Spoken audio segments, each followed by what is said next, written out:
आणि महाराज यांची जयंती आपण साजरी करतोय. खरं तर या जयंत्या पुण्यतिथ्या साजऱ्या करण्यामागं एक वेगळा उद्देश असतो आणि तो वेगळा उद्देश खऱ्या अर्थाने सफल झाला पाहिजे. संताजी जगनाडे महाराज नावात संत आहे, संताजी संत, आणि म्हणून संत म्हटलं की भजन कीर्तन आपल्या नजरेसमोर येतं. आणि मग आपण सुरुवातच एका भजनाने करूया. करायची का? एक सर्व आपण कीर्तनामध्ये ऐकतो, भजनामध्ये ऐकतो. कोणता? जय जय, कोणता? जय जय रामकृष्ण हरी, जय जय रामकृष्ण हरी, जय जय रामकृष्ण हरी, जय जय रामकृष्ण हरी, जय जय रामकृष्ण हरी, जय जय रामकृष्ण हरी, जय जय रामकृष्ण हरी, जय जय रामकृष्ण हरी. छान, सर्वांनी छान म्हटलं. तर सर्वांना माहिती आहे महाराष्ट्र ही संतांची भूमी आपण असं म्हणतो, आणि याच महाराष्ट्राच्या भूमीनं अनेक संतांना जन्म घातला हे आपल्याला माहिती आहे. संत ज्ञानेश्वरांपासून संत तुकाराम असतील, संत एकनाथ महाराज असतील, पैठणचे संत एकनाथ महाराज असतील, असे अनेक संत होऊन गेले या महाराष्ट्रामध्ये. आणि खऱ्या अर्थानं मराठी साहित्य त्यांनी समृद्ध केलं. जे अगोदर सगळं ज्ञान जे संस्कृत भाषेमध्ये होतं ते ज्ञान कोणत्या भाषेमध्ये आलं? मराठी भाषेमध्ये आलं, आणि ते सर्वसामान्य लोकांना समजू लागलं. खऱ्या अर्थाने संत तुकारामांचे अभंग आज सुद्धा प्रत्येक घरोघरी, प्रत्येक घरामध्ये गायले जातात, वाचले जातात. त्यांचे प्रत्येक अभंग एक खूप काही मोठी शिकवण पूर्ण समाजालाच नव्हे, फक्त आपल्या महाराष्ट्रातील नव्हे, भारतातील नव्हे, संपूर्ण जगभरातील लोकांना एक वेगळा संदेश ते प्रत्येक अभंगातून देऊन जातात. ज्यावेळेस या संपूर्ण देशावरच म्हणूया एक गुलामगिरी होती, परकीय येऊन मुघल असतील हे आपल्यावरती राज्य करायचे. त्या काळात लोकांच्या मनामध्ये प्रचंड भीती होती, लोक वैतागले होते. अशा काळामध्ये लोकांच्या मनामध्ये चैतन्य निर्माण करून, लोकांना चांगलं काय वाईट काय हे सांगून, लोकांच्या मनामध्ये स्वराज्याविषयी, लोकांच्या मनामध्ये चांगलं काहीतरी करण्याविषयी जी प्रेरणा निर्माण केली ती संतांनी केली. म्हणून 4थीच्या पुस्तकामध्ये छत्रपती शिवाजी महाराजांच्या अगोदर एक सुंदर धडा आहे, संतांची कामगिरी. त्या संतांच्या कामगिरी पाठामध्ये आपण पाहतो अनेक संतांनी जी कामगिरी केली ती कामगिरी खऱ्या अर्थाने छत्रपती शिवाजी महाराज यांना स्वराज्य स्थापनेमध्ये कामाची ठरली. आणि म्हणूनच छत्रपती शिवाजी महाराज किंबहुना हे स्वराज्य स्थापन करू शकले. तर त्याच काळात शिवकालीन छत्रपती शिवाजी महाराज यांच्या काळामध्ये एक थोर संत, शेख सरांनी सांगितलं, आटवाळ सरांनी सांगितलं, ज्ञानदेवांनी जरी पाया रस्ता असला तरी संत तुकारामांच्या रूपाने त्या मंदिराचा कळस झाला. आणि त्याच काळामध्ये संताजी जगनाडे महाराज होऊन गेले. संत तुकारामांचा प्रभाव वाढत होता. संत तुकारामांचा प्रभाव पंचकृषीतून बाहेर पडून संपूर्ण महाराष्ट्र व्यापला होता. अशा काळामध्ये हे सहन झालं नाही, हे सहन झालं नाही. तत्कालीन धर्माचे दलाल जे होते त्यांना सहन झालं नाही, आणि मग त्यांनी त्यांच्यावरती खटला भरला.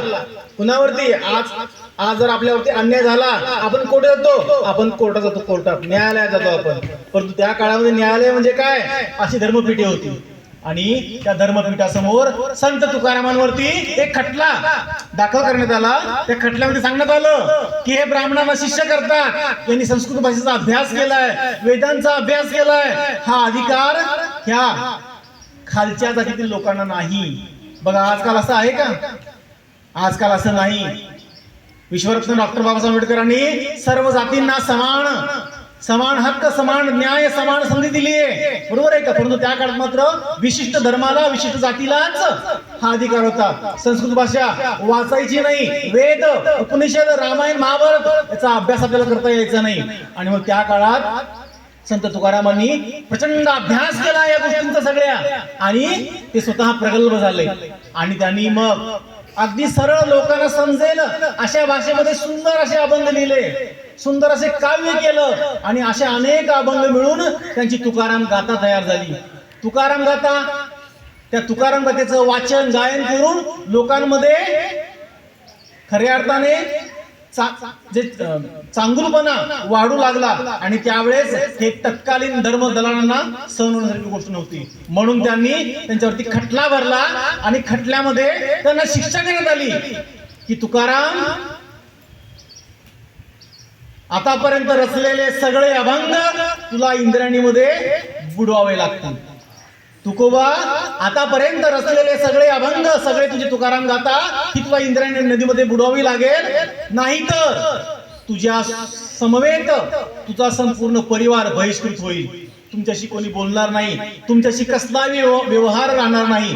असं म्हणल्यानंतर संत तुकाराम तिथून घरी परतले. त्यांना वाटलं माझ्या या कृतीमुळं माझं कुटुंब का बरं बहिष्कृत व्हावं, माझ्या कुटुंबाला वाईट का बरं टाकलं जावं. म्हणून त्यांनी ठरवलं ठीक आहे, मी माझा लिहिलेला पूर्ण तुकाराम गाथा हा ग्रंथ मी पाण्यामध्ये बुडवतो. आणि ते निघाले, इंद्रायणीच्याकडे निघाले. मागे पूर्ण गाव त्यांच्या होतं, कारण खऱ्या अर्थाने लोकांमध्ये एक नवी चेतना निर्माण झाली होती. आणि तुकाराम महाराज त्या इंद्रायणीच्या काठी पोहोचले. त्याने लिहिलेले सगळे अभंग त्या इंद्रायणीला अर्पण करून टाकले, इंद्रायणी नदीमध्ये त्या पाण्यामध्ये टाकून दिले. त्यावेळेस संपूर्ण गाव अक्षरशः त्यांच्या डोळ्यामध्ये अश्रू होते की इतकं सुंदर असं लेखन, परंतु तत्कालीन धर्मपीठाच्या आदेशामुळे त्यांना ते पाण्यामध्ये टाकावं लागलं होतं. ही गोष्ट साधी नव्हती. आणि याच संत तुकारामांच्या सोबत राहणारे हे संत संताजी जगनाडे महाराज, ज्यावेळेस पहिल्या काळामध्ये संत तुकारामांचा प्रभाव वाढला होता, त्या काळामध्ये संत संताजी महाराज हे त्याच्या सोबत राहायचे. अगोदर संत संताजी जगनाडे महाराजांना अभंग लिहिता यायचं नाही. मग ते काय करायचे, फक्त विठ्ठलाचं वर्णन करायचे. कसं वर्णन करायचे, आपल्याला असं वाटतं फक्त देवाचं वर्णन केलं म्हणजे तो अभंग, ती पूजा, असं नव्हे. तर खऱ्या अर्थाने एक एक अभंग लिहून ते कुठं आले, संत तुकारामांकडे आले आणि तो अभंग ते तुकारामांना वाचून दाखवू लागले. त्यावेळेस संत तुकारामांनी ते वाचलं आणि सांगितलं, संतोबा, फक्त देवाचं वर्णन करणं, देवाविषयी लिहिणं म्हणजे अभंग नव्हे किंवा भक्ती नव्हे. तर खऱ्या अर्थाने तुझ्या अनुभवातून तू लिही, तुझ्या अवतीभोवती जे आहे त्यातून तू लिही. त्यावेळेस संताजी जगनाडे महाराज म्हणतात, माझ्या अवतीभोवती काय आहे महाराज, फक्त तेल, बैल, घाणा एवढंच आहे माझ्या अवतीभोवती, कारण माझा व्यवसायच तो आहे. ते व्यवसायानं तेली होते, बियांपासून शेंगदाणे असतील, परत सूर्यफूल असेल, करडई असेल, या सगळ्या या बियांपासून तेल काढण्याचा व्यवसाय त्यांचा होता. कुणाचा, संताजी जगनाडे महाराजांचा होता. आणि मग संताजी म्हणू लागले, महाराज मी काय लिहिणार आहे, माझ्या अवतीभोवती फक्त बैल आहे, घाणा आहे, तेल आहे, बिया आहेत, एवढंच आहे फक्त, मी काय लिहू यातून. त्यावेळेस संत तुकारामांनी म्हटलं, अरे संताजी, प्रयत्न कर, एके दिवशी तू यातूनच लिहू लागशील. आणि झालं तसंच. संत तुकारामांच्या प्रभावाखाली येऊन, आपल्यावरती पण प्रभाव असतो अनेकांचा, कुणावरती आईचा असतो, कुणावरती वडिलांचा असतो, कुणावरती एखाद्या शिक्षकांचा असतो, कुणावरती मित्रांचा असतो, कुणावरती गावातील एका थोर व्यक्तीचा प्रभाव असतो, कुणाच्या जीवनावरती एका थोर नेत्याचा प्रभाव असतो. त्याचप्रमाणे संत संताजी जगनाडे महाराज यांच्यावरती थोर संत तुकाराम यांचा प्रभाव पडला. संत तुकाराम हे विठ्ठलाचे निश्चिम भक्त होते. त्याचप्रमाणे संत संताजी महाराज यांचं कुटुंब सुद्धा पूर्ण तुकारामांचं, संपूर्ण विठ्ठलाचं भक्त होतं, निश्चिम भक्त होतं, संपूर्ण परिवार, संपूर्ण कुटुंब. आणि मग त्यामुळे संताजी जगनाडे महाराज हे तुकारामांच्या प्रभावाखाली आले. आणि ज्यानंतर जेव्हा हा संपूर्ण तुकाराम गाथा संत तुकारामांना धर्मपीठाच्या आदेशाने पाण्यात बुडवावी लागली होती, त्या काळात संपूर्ण समाजातला पंचकृषी त्या इंद्रायणी नदीच्या काठी जमू लागली. जशी जशी गोष्ट संपूर्ण परिसरामध्ये पसरू लागली, तसं प्रत्येक गाव त्या ठिकाणी येऊ लागलं. आणि एक म्हणत 2, 3, 4, 7, 8, 10, 15, 13 दिवस झाले. किती दिवस झाले? 13 दिवस संत तुकाराम त्या इंद्रायणी नदीच्या काठी अन्न पाणी न घेता तसेच बसून राहिले. त्यांना असं वाटू लागलं आपलं सर्वस्व गेलं, सर्वस्व हरवल्याच्या भावनेतून संत तुकाराम महाराज त्या ठिकाणी अन्न पाणी न घेता 13 दिवस बसून राहिले. परंतु तोपर्यंत सर्वत्र पंचकृषीमध्ये नव्हे, संपूर्ण परिसरामध्ये ही घटना पसरली होती की संत तुकारामांनी गाथा पाण्यामध्ये बुडवली आहे. आणि संपूर्ण लोक जमू लागले. लोकांनी पण सगळं सोडून दिलं, अन्न सोडून दिलं, पाणी सोडून दिलं आणि लोक त्या इंद्रायणीच्या घाटी बसले. आणि मग त्यावेळेस सुरू झाला तो परत गाथा टूचा जन्म. आणि नंतर प्रत्येक गावामध्ये ज्या तुकाराम जायचे त्या ठिकाणी तो अभंग म्हणायचे. तो अभंग तिथे लोकांना पाठ करून जायचा. आणि मग त्यांच्या सोबत राहणारे संताजी जगनाडे महाराज यांना तो बरेच अभंग पाठ झाले होते. आणि तेव्हा त्याच इंद्रायणीच्या काठी ज्या इंद्रायणीनं संपूर्ण तुकाराम गाथा सामावून घेतली, त्याच इंद्रायणी नदीच्या काठावरती संपूर्ण गाथा ही लोकांनीच तयार केली. आणि संपूर्ण लेखन संताजी जगनाडे महाराज यांनी केलं असं म्हणतात. प्रत्येकाला जे अभंग पाठ होते ते प्रत्येकाने अभंग म्हणून दाखवले. ते प्रत्येक अभंग लिहिला गेला. आणि जे 4000 पेक्षा जास्त अभंग असलेली तुकाराम गाथा पाण्यामध्ये अर्पण झाली होती, ती तुकाराम गाथा खऱ्या अर्थाने नव्याने तयार झाली. आणि आज प्रत्येक घराघरामध्ये आज अनेक अभंग आहेत. आपण सहज म्हणतो ऐरावत रत्न थोर त्यासी अंकुशाचा मार, आपण सहज म्हणतो लहानपण देगा देवा मुंगी साखरेचा रवा.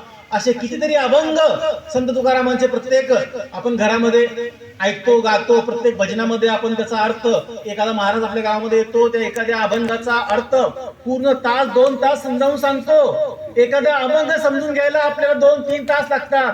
असे अभंग लिहिणारे संत तुकाराम होते. आणि त्यांचे शिष्य संताजी महाराज यांच्यामुळे असे सुंदर अर्थपूर्ण जगाला ज्ञान देणारे अभंग आपल्या समोर आले. हे खऱ्या अर्थानं संताजी महाराजांचं महान असं कार्य आहे. म्हणून त्यांची जयंती आपण साजरी करतोय. जर कदाचित संताजी महाराज झाले नसते तर तुकाराम गाथा तरी नसती, आपल्यापर्यंत पोहोचली नसती. आणि खऱ्या अर्थाने आपण ज्या सुंदर अभंगांचा आनंद घेतोय, अक्षरशः त्यातून जे सुख समाधान आपल्याला मिळतं ते अभंग वाचल्यानंतर तो आनंद, ते समाधान कदाचित आपल्याला मिळालं नसतं. तर असे अनेक अभंग आहेत. अगदी एका माहेरी जाणाऱ्या मुलीची जशी अवस्था होते, मी मागेही म्हणलं होतं अभंग, कन्या सासू राशी जाये मागे परतून या पाये, तैसे झालंय माझ्या जीवा कधी भेटसी केशवा, चुकली या माये बाळ हुरू हुरू पाये, तैसे झालंय माझ्या जीवा कधी भेटसी केशवा. असे अनेक अभंग संत तुकारामांनी रचले. त्याचा शेवटच कडवा आहे, जीवना वेगळी मासोळी तसा तुका तरमळी. खऱ्या अर्थाने तुकाराम विठ्ठलाचे निस्सिम भक्त असे संत तुकाराम महाराज होते आणि त्यांचे हे शिष्य. आणि म्हणून अशा या थोर शिष्याचा आपण हा जयंती या ठिकाणी आपण साजरी करतोय. आणि म्हणून अशा या माणसांच्या जीवनातून एकच घेतलं पाहिजे, एक चांगला गुरु निवडा, एक चांगला गुरु निवडा, तुमचंही नाव होईल.